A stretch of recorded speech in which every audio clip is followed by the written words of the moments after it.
Solid.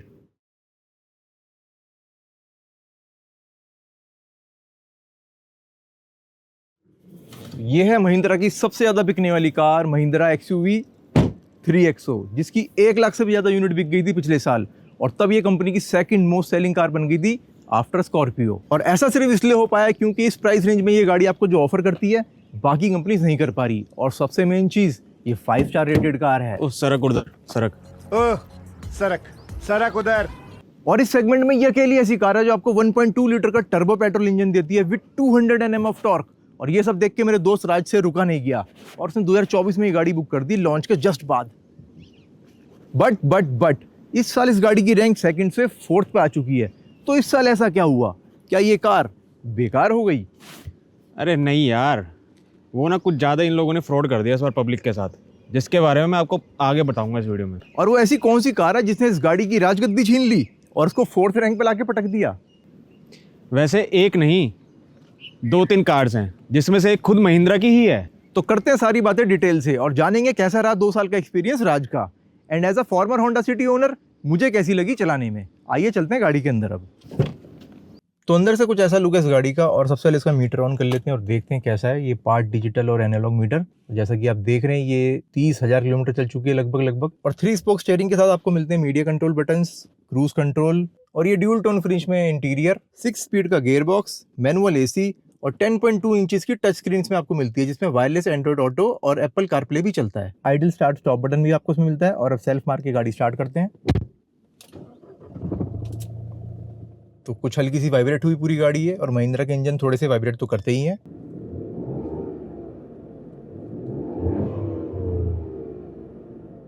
तो थोड़ी सी noise तो गाड़ी के अंदर आती है, बाकी हल्की हल्की वाइब्रेशंस भी आपको गियर पे नॉब में भी हल्की वाइब्रेशन मिलेगी, और हैंडल भी जैसा कि आप देख रहे हैं थोड़ा सा वाइब्रेशन रहती है माइनर सी। और इसमें आपको ऑटो फोल्ड ORVM नहीं मिलते, लेकिन आप इलेक्ट्रॉनिकली इसे एडजस्ट कर सकते हैं। साथ में आपको इसमें स्पीकर भी मिलते हैं 4। ऊपर की साइड में आपको मिलता है सन ग्लास होल्डर, और 2 बढ़िया सी लाइट मिलती है यहाँ पे काफ़ी, जो कि इल्यूमिनेट ज़्यादा करती हैं। और यहाँ आपको मिलता है सनरूफ, तो ये आपको मैनुअली इसका कर्टेन ओपन करना पड़ेगा और यहाँ से आप इसे ओपन कर सकते हैं, और 1 टच में से आप ओपन कर सकते हैं। सेंटर में आपको मिलता है यहाँ पे आर्मरेस्ट, और आप थोड़ा सा इसमें स्टोरेज भी मिलता है, 2 कप होल्डर्स, अच्छा खासा डिसेंट साइज का ग्लव बॉक्स, और इंटीरियर में भी काफी अच्छा फिनिश है यहाँ पे पियानो का, और ये मटेरियल्स वगैरह काफी अच्छे लगते हैं सिल्वर के। यहाँ पे आपको माइक की पोजीशन मिलेगी, और इस गाड़ी में आपको मिलेंगे 6 एयरबैग्स फॉर सेफ्टी रीजंस। और अब चलते हैं पीछे की तरफ, और यहाँ पे आपको मिलती है एम्बिएंट लाइट्स पूरी गाड़ी में हर तरफ, और ये आफ्टर मार्केट काम है, कंपनी की तरफ से नहीं आता। और ये पीछे भी आपको यहाँ पे लाइट मिलती है। नीचे आपको मिलते हैं 2 AC वेंट्स, यहाँ पे टाइप C का पोर्ट मिलता है आपको, यहाँ फोन रखने की जगह, और यहाँ पे 12 वोल्ट सॉकेट, और अच्छा खासा स्पेस मिल जाता है आपको पीछे गाड़ी में बैठने के लिए। और थाई सपोर्ट भी डिसेंट है इसमें, लेकिन सेंटर में कोई भी आर्मरेस्ट नहीं आता, लेकिन उसके बावजूद भी आपको उसमें 60-40 स्प्लिट सीट्स मिलती हैं, और बैक सीट में भी आपको एडजस्टेबल हेडरेस्ट मिलते हैं। पीछे किसी भी तरीके की पार्शल ट्रे साथ में नहीं आती, और एक स्पेयर व्हील मिलता है आपको नीचे। और कुछ ऐसी दिखती है इसकी डिग्गी में आपको अच्छा खासा स्पेस मिल जाता है, लगभग 300 लीटर का ये बूट स्पेस मिलता है इसमें आपको। और ये कवर है गाड़ी का, और उसके नीचे आपको मिलता है स्पेयर व्हील, और यहाँ पे आपको हैंडल भी मिल जाता है सब पकड़ने के लिए। और ये है इसकी कनेक्टेड टेल लाइट्स, जो कि आफ्टर मार्केट करवाई गई हैं, क्योंकि MX3 वर्जन में आपको ये लाइट्स नहीं मिलती। और इस गाड़ी में आपको मिलेंगे 16 इंच के स्टील व्हील्स, यहाँ पे आप पढ़ भी सकते हैं 205 65 16। ORVM भी आपको मिलते हैं, indicators, rain visors, Chrome lining वगैरह सब आफ्टर मार्केट काम किया गया इस गाड़ी में, बाकी ये सब कंपनी की तरफ से नहीं आता। और कुछ ऐसी लुक आती है इसकी फ्रंट से, और आप सुनते हैं इसकी इंजन की नॉइस।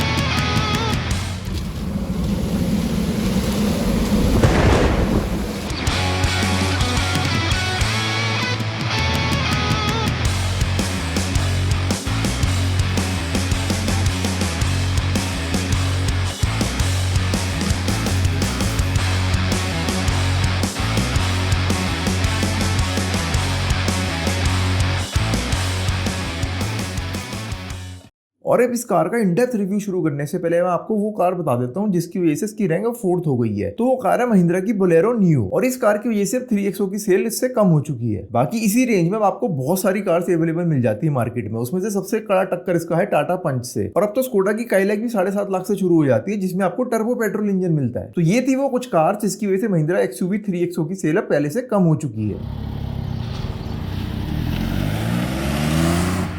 तो हम आ चुके हैं गाड़ी के अंदर और अब बात करते हैं इस मॉडल के बारे में। सबसे पहले जानते हैं कि कौन सा वेरिएंट है और कितने का पड़ा, तो बताइए भाई साहब। ये 3XO का MX3 वेरिएंट है। इसके एक्स शोरूम कॉस्ट 9.5 लाख रुपए है। ऑन रोड आते आते 10.5 60 या 10.60 की पड़ जाती है। टर्बो पेट्रोल इंजन है अभी ये। हाँ, टर्बो 1.2 पेट्रोल लीटर। 1.2 उससे पहले मैं सब व्यूअर्स को ये बताऊंगा कि भाई इससे पहले राज जो है डिजायर चलाता था पुरानी वाली, जो कि डीजल इंजन वाली थी। तो उसमें 190 Nm का टॉर्क मिलता था और बहुत अच्छा इंजन माना जाता है मारुति सुजुकी का डिजायर वाला जो है। काफी अच्छा इंजन था। तो 200 Nm पे आए हो आप भाई साहब 190 से, तो क्या फर्क लगता है चलाने में ओवरऑल, मतलब इंजन से रिलेटेड? देखो 19-20 फर्क है।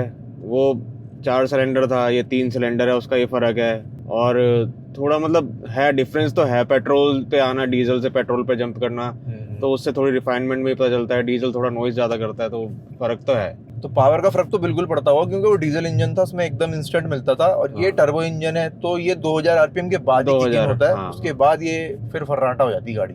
बट एक चीज का बहुत बड़ा डिफरेंस है दोनों गाड़ी में, बाकी सभी गाड़ी में जो भी है, ये भी अब नई गाड़ियों की तरह 3 सिलेंडर इंजन है। तो वाइब्रेशन वगैरह तो कंफर्म इसमें रहती ही होगी। बिल्कुल, वाइब्रेशन आपको फील होगी ही होगी गाड़ी चलाते हुए। मतलब ज्यादा वाइब्रेशन नहीं है, लेकिन है, और गाड़ियों के मुकाबले है। जैसे 4 सिलेंडर कोई भी रिफाइंड इंजन आप चला रहे हो, नेचुरली एस्पिरेटेड इंजन चला रहे हो, तो उसमें इतनी वाइब्रेशन फील नहीं होती। इसमें फील होती है। ये एक पॉइंट है, बहुत बड़ा पॉइंट है, कि पावर जितनी ज्यादा आपको उसमें मिलती है, चलाने का जितना ज्यादा मजा आता है ना इसमें, थोड़ा सा मतलब फिर वाइब्रेशन भी हल्की हल्की, बहुत ज्यादा भी वाइब्रेशन नहीं है कि डिस्टर्ब करेगी आपको, एनॉय करेगी, ऐसा नहीं है। नहीं, एनोइंग नहीं है बिल्कुल, बट है। और क्लच और गियर के बारे में कैसा है, मतलब रिव्यू है फिर? क्लच काफी अच्छा है, स्मूथ है, लाइट क्लच है काफी। लाइट क्लच है, हाँ, स्मूथ गियर भी, गियर बॉक्स बहुत स्मूथ है इसका। मैंने भी जितनी चलाई है, मैंने इसमें यही फील किया है कि क्लच इसमें लाइट मिलता है आपको और गियर भी इसमें स्मूथ मिलते हैं। बाकी सस्पेंशन कंफर्ट वो भी अच्छा है इसका, पकड़ के चलती है। ऑफ रोड में भी बहुत अच्छी है, स्टेबल है। ऑफ रोड में कहीं से भी निकाल दो आराम से निकलेगी, ग्राउंड क्लियरनेस काफी मिलता है इसमें। और हाईवे पे स्टेबिलिटी वगैरह अच्छी है काफी, मतलब चिपक के चलती है गाड़ी। मतलब बैठ के लगता है कमांडिंग पोजीशन में आपको कि आप बैठे हुए, और हाई स्पीड में आराम से चलती है, चिपक के चलती है। टायर भी चौड़े हैं इसके, 16 इंच के टायर हैं। और वैसे टायर तो मैं आपको बताता हूँ, इसमें आपको मिलता है R16 टायर, 16 इंच का स्टील व्हील मिलता है इसमें। और ग्राउंड क्लियरेंस मिलती है आपको 201 mm की। और हाईवे पे स्पीड वगैरह कितनी मेंटेन इसमें हो जाती है, कितने अच्छे तक, मतलब जहाँ तक पता ना चले बंदे को। मतलब क्रूज कर रहे हो, आराम से चल रहे हो हाईवे पे, खाली हाईवे पे, तो 140 पे भी जाओगे, वो गाड़ी बताएगी नहीं कि आप मतलब इतनी तेज स्पीड में चल रहे हो, पता नहीं चलेगा आपको। मतलब 130-40 तक इंजन जो है आपको ठीक ठाक लगता है, स्मूथ, ज्यादा पता नहीं चलता कि बहुत प्रेशर पड़ रहा है उसमें। और इतने सारे खेल में इंजन से रिलेटेड, मतलब पावर इतनी है, चलाने का इतना मजा आता है, थ्रिल है मतलब अपने आप इसमें। तो फिर माइलेज क्या देती है सिटी में? माइलेज सिटी की देखी जाए तो वही माइलेज तो 10 से 11 या 12 मैक्सिमम है। 10-11 बस, इससे ऊपर माइलेज नहीं है, क्योंकि भाई इतनी सारी चीजें इसके अंदर, टर्बो पेट्रोल है, 3 सिलेंडर है। यही एक चीज मैं भी पॉइंट आउट करना चाहूंगा, क्योंकि टर्बो उसका बार बार किक इन होता रहता है। 2000 आप RPM टच करते हो बार बार, जैसे जैसे पेडल देते हो, वहां पे आपका माइलेज ड्रॉप होता रहता है। ये टर्बो पेट्रोल इंजन में ये थोड़ा सा नेगेटिव इसको बोल सकते हैं हम। तो यहाँ पे आपको नेचुरली एस्पिरेटेड इंजन की तरफ ही जाना चाहिए अगर आपको माइलेज चाहिए। जैसे मारुति या बाकी जितनी कंपनीज आ रही हैं, उनके माइलेज ज्यादा अच्छे हैं सिटी में। बट इसी को अगर हम हाईवे पे चलाएं, अपना क्रूज कंट्रोल लगाए, मस्त इसमें क्रूज कंट्रोल भी आता है। क्रूज कंट्रोल लगा के 80-90 पे चलने वाला आदमी जी, मैं तो तसल्ली से चलता हूँ, आराम से 20 से 22 की एवरेज निकल के आएगी बड़े आराम से। मैंने भी कुछ लोगों को से सुना हुआ है कि 18 से लेके 22 के बीच में आपको ये माइलेज दे देती है हाईवे पे अच्छे से। तो जैसा कि आप देख रहे हैं, गाड़ी 30,000 किलोमीटर चल चुकी है। और 30,000 किलोमीटर चलाने के बाद रिव्यू तो हम जान ही रहे हैं अच्छे से, लेकिन अब वक्त आ गया सीट स्विच करने का। अब मैं आपको वहां से बताता हूँ आगे ही कहानी। तो सीट्स हो चुकी हैं चेंज। अब यहाँ से मैं ड्राइव करता हूँ, मैं अपना एक्सपीरियंस भी आपको बताता हूँ कि कैसे चलती है गाड़ी। तो पिकअप वगैरह का काफी बढ़िया है। इंजन नॉइस कैबिन में आती है, चल रहा है पता चलाते ही। हाँ, इंजन नॉइस तो आती है भाई अंदर। कैबिन नॉइस इसमें थोड़ी ज़्यादा है बाकियों से। तो चलाने में ये है कि मज़ा तो आ रहा है, कमांडिंग पोजीशन है काफ़ी। और सीट्स को मैं कहूँगा सीट्स काफ़ी कंफर्टेबल हैं इसकी। इसमें बकेट सीट्स आती हैं, कंपनी फिटेड। तो वो एक अच्छा पॉइंट है इस गाड़ी का कि भाई बकेट सीट्स आती हैं, कंफर्टेबल है चलाने में, पावर अच्छी खासी मिल रही है। रेस देते ही उठ भी रही है और 2000 आरपीएम के बाद तो दौड़ रही है दौड़। ये देखिए जो उसका टर्बो है ये 2000 के बाद किक इन होना शुरू करता है। तो 2000 के बाद का टर्बो जो खुलता है वो फिर तो कहता है भाई भगाओ मुझे। तो देख के लग रहा है लंबे सफर में अगर आप जा रहे हो 700-800 किलोमीटर तक कोई दिक्कत नहीं आने वाली ऐसी। थकान नहीं होती बिल्कुल चला के। और मैं हेडलाइट भी देख रहा हूँ तो थ्रो तो मुझे काफी अच्छी लग रही है। और इसमें वाइट हेडलाइट्स, वाइट कैसे इसमें है? वाइट नहीं आती, इसमें येलो हेडलाइट्स आती हैं। और थ्रो तो चलो इसका अच्छा है, लेकिन मैंने आफ्टर मार्केट इसको वाइट करवाया है। प्रोजेक्टर हेडलैम्प तो थे ही है, प्रोजेक्टर पहले से ही थे, मैंने बल्ब चेंज कराया चेंज basically। कराया आफ्टर मार्केट। और जैसा कि आप देख ही रहे हैं इतनी तेज धूप हो रही है भाई, दिल्ली की 42 डिग्री टेम्परेचर में इतनी गर्मी में भी इसका एसी जो है बहुत इफेक्टिव है। बहुत जल्दी इसने कैबिन को ठंडा भी कर दिया। एसी काफी अच्छा दिया हुआ है महिंद्रा ने इस गाड़ी के अंदर। बाकी इसमें क्लाइमेट कंट्रोल नहीं आता है, जो कि इस सेगमेंट की गाड़ियों में आजकल दे रहे हैं। ये है भैया, इसमें ऑटो क्लाइमेट एसी नहीं आता। हाँ जबकि हम 9-9.5 लाख की सभी गाड़ियों में आता है और ये तो 10.5 लाख की थी। बिल्कुल ठीक है, बाकी चीजें मिल रही है लेकिन फिर आपको सनरूफ मिल रहा है, यहाँ Sunroof सन है। ग्लास होल्डर मिल रहा है, 2 इतनी बढ़िया लैंप मिल रही है भाई, पीछे भी एक लाइट है। लाइट है और वायरलेस चार्जिंग है। हाँ, वायरलेस चार्जिंग भी मिलती है इसमें आपको।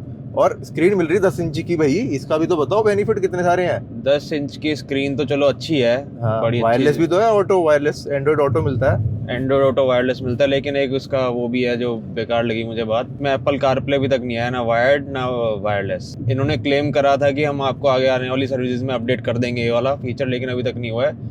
इस गाड़ी की 3 सर्विसेज हो चुकी हैं ऑलरेडी, और ज़्यादा हीट होने के बाद एक कई बार रीस्टार्ट भी हो जाती है। ये तो बहुत ही बेकार चीज है। अगर चलते चलते मैं आप मैप देख रहे हैं रीस्टार्ट ही हाँ। होता रहेगा ये। कई बार हो चुकी मेरे पास, और मैंने ये बोला भी है सर्विस सेंटर में जाके, लेकिन कोई इसका कुछ उन्होंने कोई सॉल्यूशन नहीं निकाला अभी तक। ना अपडेट में एप्पल कारप्ले दिया, ना इसका हीटिंग इश्यूज का कोई सॉल्यूशन दिया है। बस यहीं पे इंडियन ब्रांड्स जो है थोड़ा मात खा जाते हैं, कस्टमर की सुनते नहीं है। जो ऐसी छोटी छोटी प्रॉब्लम है, मतलब एक बंदा 2 साल से गाड़ी चला रहा है और उसका इंफोटेनमेंट सिस्टम रीस्टार्ट हो रहा है बार बार बीच में, जो भी रीजन है, हीटिंग है, जो भी है।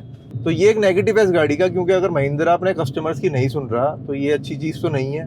और बाकी सर्विस के तो क्या ही कहूँ, फ्रॉड भी हुआ करा इन्होंने एक बहुत बढ़िया मेरे साथ। ये बहुत मेन पॉइंट है, आपको जरूर ध्यान से सुनना चाहिए। ये अवेयरनेस भी है कि हाँ। आपको भी इन चीज़ों से कैसे बचना है, कि क्या क्या फ्रॉड हुआ सर्विस सेंटर पे।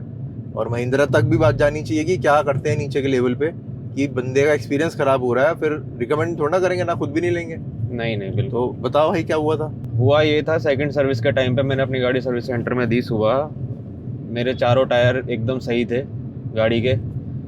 इन्होंने क्या करा, जब सर्विस सेंटर से गाड़ी मेरे को वापस मिली तो पिलियन साइड वाला, जो लेफ्ट साइड वाला टायर होता है, वो इन्होंने बदल दिया। पीछे वाला टायर स्टेपनी, को पायलट वाला जो है, को पायलट वाला टायर बदल दिया स्टेपनी से। इन्होंने स्टेपनी का टायर है वो आगे लगा दिया, और जो आगे वाला टायर है वो पीछे रख दिया, उसको फटा हुआ था साइड से वो। तो बेसिकली पॉइंट ये है कि एक टायर इन्होंने फाड़ दिया इन्होंने ही सर्विस फाड़ा था सेंटर में। हाँ। और उसको छुपाने के लिए इन्होंने क्या करा, इन्होंने आगे वाला ब्रांड न्यू टायर पीछे वाले से रिप्लेस कर दिया ताकि पता ना चले। बिल्कुल। डिग्गी में डाल दिया जी पीछे फटा हुआ टायर। तो नजर तो हमारी इसलिए पड़ गई क्योंकि उसमें तो भैया रिम वाला लगा हुआ था, चेंज करा हुआ। पीछे का जो छोटा टायर आता है उसके साथ 5वां, हाँ, वो अलग ही दिखाई दे रहा था। अलग ही दिख गया कि ये तो टायर किसी ने चेंज कर रखा सर्विस सेंटर से। उसके बाद हम उनसे बोलते रहेगा कि भैया ये कैसे करा है, क्या वो कह रहे हमने नहीं करा, ये नहीं करा। तो हमने कहा फुटेज दिखा दो आप कैमरे की अपने। तो कैमरे की फुटेज मांगी, फिर बता दे क्या बोला उन्होंने क्लियर बोल दिया कि सर मंथ की स्टार्टिंग है, हम तो अपनी पूरी कैमरे की फुटेज रीसेट कर देते हैं, तो फुटेज तो आपको नहीं दे पाएंगे। सुनते ही पता चल रहा है कितना फिशी है ये सर्विस सेंटर और हाँ। कितना खुल्लम खुल्ला झूठ बोल रहे हैं जब चोरी पकड़ी गई। हालांकि वो जो भी अंकल थे मैनेजर, तो रिलेशनशिप मैनेजर जो थे वो हाँ। जो मेंटेन कर रहे थे पूरा, उन्होंने प्यार से समझाने की बहुत कोशिश करी कि बात दब जाए किसी तरीके से। आश्वासन दे रहा था काफी तरीके से, टाइम खराब कर रहा था, बेसिकली टाइम निकाल रहा था अंकल ने टाइम खूब खराब भी करा हमारा। और टायर के लिए कहाँ भेजा मैं, गाजियाबाद और आगे दूर इंडस्ट्रियल एरिया में इन्होंने भेज हाँ। दिया कि ये फटा हुआ टायर लेके MRF के वेयर हाउस में जाओ, वेयर और हाउस वहां से जाके आप करो, जाके वहां पे एप्लीकेशन दे दी बेसिकली उन्होंने, लिख एक के कि पेपर भैया लिख बुक के कराओ। दे दिया था, पेपर लिख के दे दिया था कि आप ये पेपर दिखा देना मुझे, क्या पता आपका टायर आपको नया मिल जाए। वहां गए तो वहां उन्होंने बोल दिया कि कोई मैन्युफैक्चरिंग डिफेक्ट नहीं है ये, या कहीं से फटा है, किसी ने फाड़ा है बहुत बुरी तरीके से, जैसा कि हाँ। आपको दिख भी रहा है वीडियो में। और वो खुद भी कह रहे थे वेयर हाउस वाले कि आपको तो आने की जरूरत भी नहीं होती है, तो कंपनी वाले खुद आते हैं। ये आपको कंपनी वालों ने भेज कैसे दिया हमारे ये पास? बहुत बड़ा पॉइंट है। कस्टमर को भेज रहे हो आप डायरेक्ट वेयर हाउस में कि भैया जाके अपना टायर करवा लो, सही है, बदलवा लो, जो भी हाँ। है। इतना हैसल, और पूरा दिन हमारा खराब हुआ था वहाँ पे, वहाँ पे घूमते रहे हम ऐसी जगहों पे, टाइम वेस्ट। और इन दी एंड कुछ नहीं हुआ, हम वापस सर्विस सेंटर फिर आए, हुआ कुछ नहीं, वहाँ पे बैठे, टाइम खराब हुआ, मूड खराब हुआ, दिमाग खराब हुआ, पैसे भी खराब हो गए। बिल्कुल। और जो रिलेशनशिप मैनेजर है उन्होंने क्लियर बोल दिया कि सर अब हम कुछ नहीं कर सकते, आपको अपनी तरफ से जो एक्शंस लेने आप वो ले लीजिए, सबसे मेन चीज भाई बता दे पब्लिक को, ये सर्विस सेंटर का क्या नाम है, जरा लोगों को अवेयरनेस पहले वहां तक ना जाएंगे। सर्विस सेंटर है ये शिवा महिंद्रा साहिबाबाद, ये मैंने वहां पे दी थी सेकंड सर्विस के लिए अपनी गाड़ी, और खरीदी भी शिवा से थी। शिवा से ही खरीदी हुई है परपड़गंज। भाई दिल्ली एनसीआर वालों जो भी यहाँ रहते हैं, दिल्ली एनसीआर के आसपास जितने भी, इनसे थोड़ा सावधान रहें, सतर्क रहें। कोई जा भी रहा है मजबूरी किसी की, तो भैया अपना पूरी गाड़ी की वीडियो बनाए हर बार, और लेते वक्त भी पूरी चेक करें, क्योंकि कुछ नहीं पता कब ये कहाँ क्या कर देंगे। हाँ बिल्कुल, अपनी वीडियो पूरी प्रॉपर तरीके से बनाए, एक एक चीज की अंदर बाहर। हम इस चीज पे एक्शन इसलिए नहीं ले पाए क्योंकि हमारे साथ एक इंसिडेंट हो गया था। हमारी फुटेज वाली, जिसमें हार्ड डिस्क में हमारी फुटेज थी, पर्सनल भी थी, सारी थी, वो करप्ट हो गई थी, तो इस वजह से हम उस टाइम पे एक्शन नहीं ले पाए। ये एक साल पुरानी बात है वैसे, ये 1 साल पुरानी बात है, और 1 साल बाद अब हमने हार्ड ड्राइव जो है रिट्रीव कर ली अपनी, इसमें से डेटा निकला है वापस, तो हम आपको ये फुटेज दिखा भी पा रहे हैं। ये तो चलो जो फ्रॉड इन्होंने करा, जो चीजें हुई, अब साथ साथ पब्लिक को थोड़ा वही बता देते हैं कि भाई 3 फ्री सर्विस मिलती है इसके साथ, तीनों हो भी चुकी हैं इसकी। हाँ, तो सेकंड सर्विस जो हुई थी उसकी कॉस्ट लगभग 3600 रुपये आई थी, हाँ, और जिसमें लेबर चार्ज नहीं है, सारे पार्ट्स वगैरह का है। और थर्ड जो हुई इसकी 7,500 उसका 7,500 रुपये का है उसमें बिल। कुछ फिल्टर्स भी चेंज होते हैं, एयर फिल्टर और ये सारे फिल्टर्स का रेट इसमें ऐड हो जाता है। तो वही वाली बात है, गाड़ी चलाने का इतना मजा आ रहा है, सब कुछ बढ़िया, ड्राइविंग अच्छी है इस गाड़ी की भैया, लेकिन जब ऐसी छोटी छोटी चीजें जो होती है ना, वो फिर रोज चुकती हैं आपको, वहाँ सारा एक्सपीरियंस आपका रुइन हो जाता है 2 मिनट में। बिल्कुल। तो अगर कोई मुझसे पूछेगा तो मैं तो रिकमेंड नहीं करने वाला महिंद्रा की गाड़ियां भाई। कोई क्यों ही लेगा, इतने पैसे जोड़ के ये कोई देखो। गाड़ी खरीदता है अपने लिए। ये है पावर गाड़ी में, देखा व्हील स्पिन चलती गाड़ी में दूसरे गियर पे, लेकिन क्या करें, इस चीज का क्या करें। हाँ, जब सर्विस ही बेकार है, जब सर्विस ही ऐसी है, चोरी चकारी हो रही है जहाँ, और सामने फेस पे झूठ बोला जा रहा है, बिल्कुल क्लियर। तो ये था भाई इस गाड़ी का 2 साल का एक्सपीरियंस, जो रहा आज का भाई 30,000 किलोमीटर चलाई, कैसे खरीदी, क्या क्या हुआ एक्सपीरियंस। अब बात कर लेते हैं फाइनल कंक्लूजन पे कि भाई क्या कॉन्स हैं, क्या प्रोज हैं इसके। तो प्रोस तो इसका ये है कि इंजन बहुत पावरफुल है, टर्बो बिल्कुल। पेट्रोल इंजन है, मजा आ रहा है चलाने मजा में। आता है, ड्राइविंग अच्छी है, एकदम कमांडिंग पोजीशन में चिपक के गाड़ी चलती है, बिल्कुल बिल्कुल करेक्ट। सेफ्टी है, 5 स्टार रेटिंग की 6 कार है, एयरबैग भी आते हैं साथ में। आपका सीट काफी कंफर्टेबल है। सीट्स तो मेरे को भी बैठ के ऐसा लग रहा है, मैंने बहुत अभी तक इसमें कोई लॉन्ग ड्राइव नहीं करी है, बट मुझे फील आ रहा है कि 700-800 किलोमीटर आप इस गाड़ी को चला सकते हो बिल्कुल बिना थके।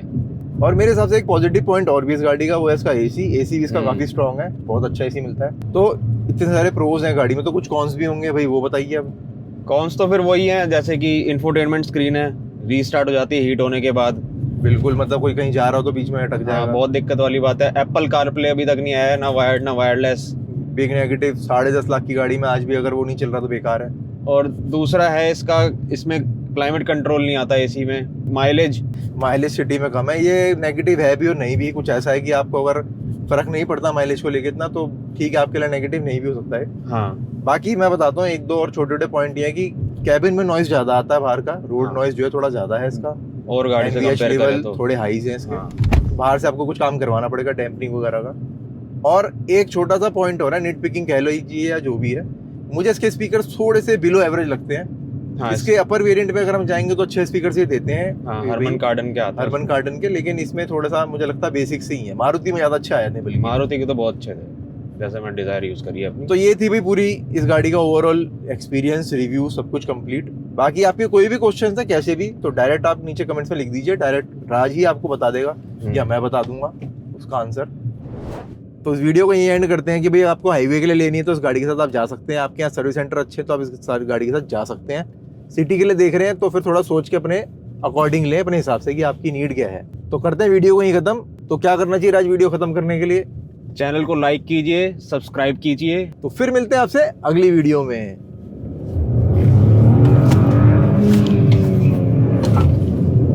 मेरा सर पड़वा आ गया, मैं ऐसे बैठा हुआ हूँ।